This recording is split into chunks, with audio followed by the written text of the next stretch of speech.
saying that one of the basic tenets of justice is the idea of treating like cases alike, equality before the law, and equal protection of the law. And this is linked to the concept of non-discrimination in the execution of laws and policies, to such an extent that no one is unduly favored and no one is discriminated against in terms of not allowed to enjoy the perks other citizens and human beings are entitled to. This is where there is a prohibition against ad hominem laws and policies. Ad hominem laws and policies are laws and policies that are targeted at specific individuals, may be made to make them uncomfortable and to discriminate or punish them specifically without it being of general application. Now, the state has a basic obligation to respect, protect and fulfill human rights and fundamental freedoms. And these layers of duties are in recognition of the inalienable rights of human beings, and these translate into improved livelihoods, life in larger freedom, and reduction of inequality. Section 16 of the Constitution of the Federal Republic of Nigeria 1999 as amended is very pertinent to this introduction. Some part of it is reproduced below. In section 16(1), it is stated that the state shall, within the context of the ideals and objectives for which provisions are made in this Constitution, A, harness the resources of the nation and promote national prosperity and an efficient and dynamic and self-reliant economy.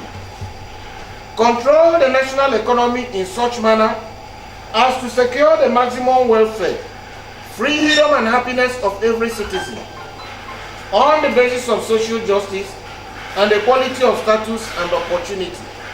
I want you to underline equality of status and opportunity. And without prejudice to its right to operate or participate in areas of the economy other than the major sectors of the economy, manage and operate the major sectors of the economy.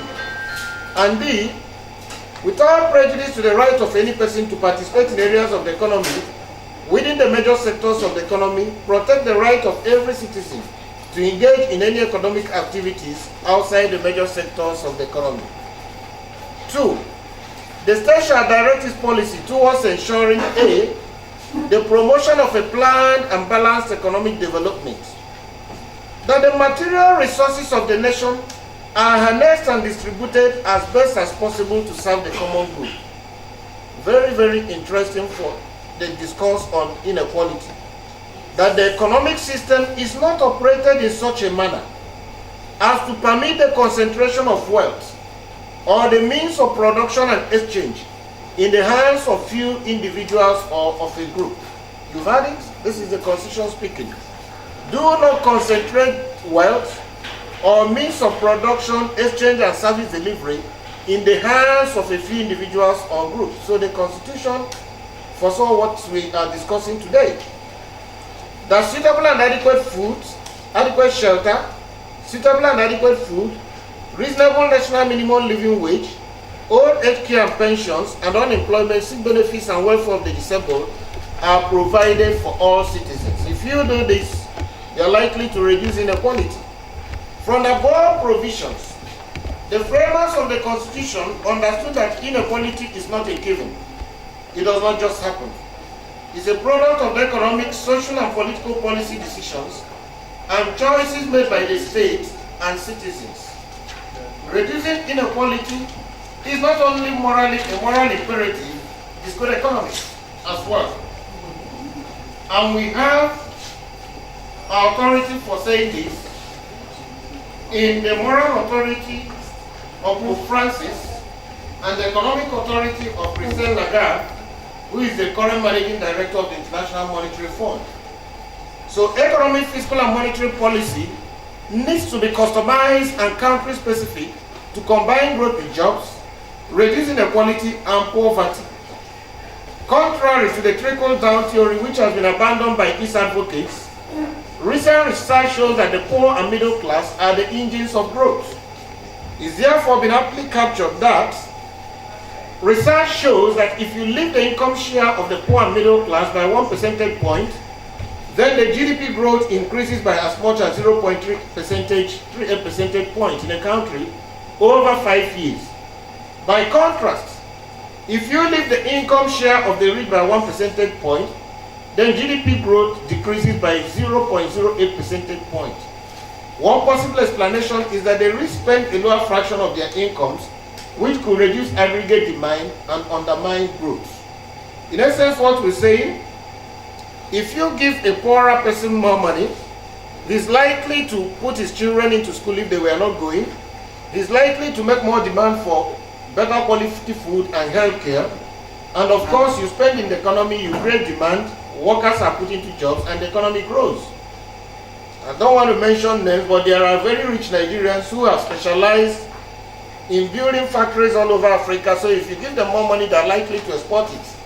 And recently, that richest man has been eyeing the markets in Latin America and some parts of Asia. So more money to him may not necessarily improve anybody's livelihood. He could likely ship it out to any of those countries. So that's what we are talking about, livelihoods. I didn't mention anybody's name. The fact is that inclusive economies that seek to reduce inequality hold more potentials for growth and inequality. Holds more potentials for growth. And inequality is a precondition for economic stagnation.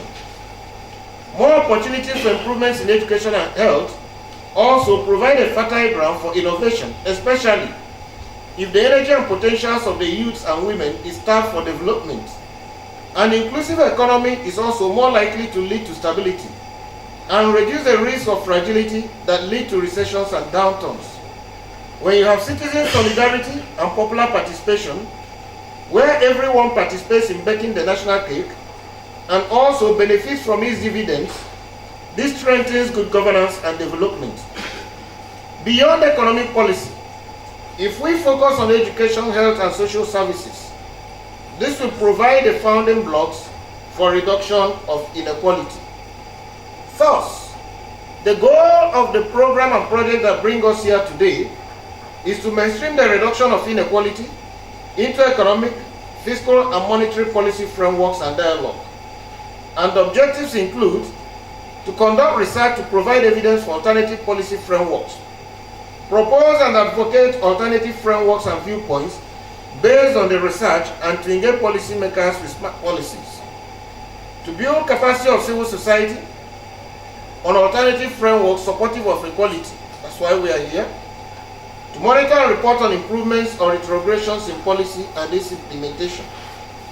To network and disseminate information and create awareness, and to provide continuity and build on the achievements of previous interventions.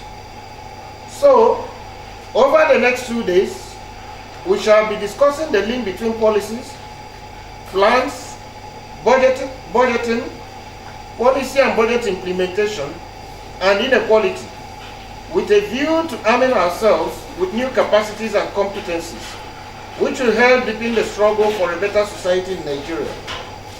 Therefore, ladies and gentlemen, on behalf of the Center for Social Justice and our partner, the Ford Foundation, I want to welcome you to this very important dialogue. You're welcome and thank you.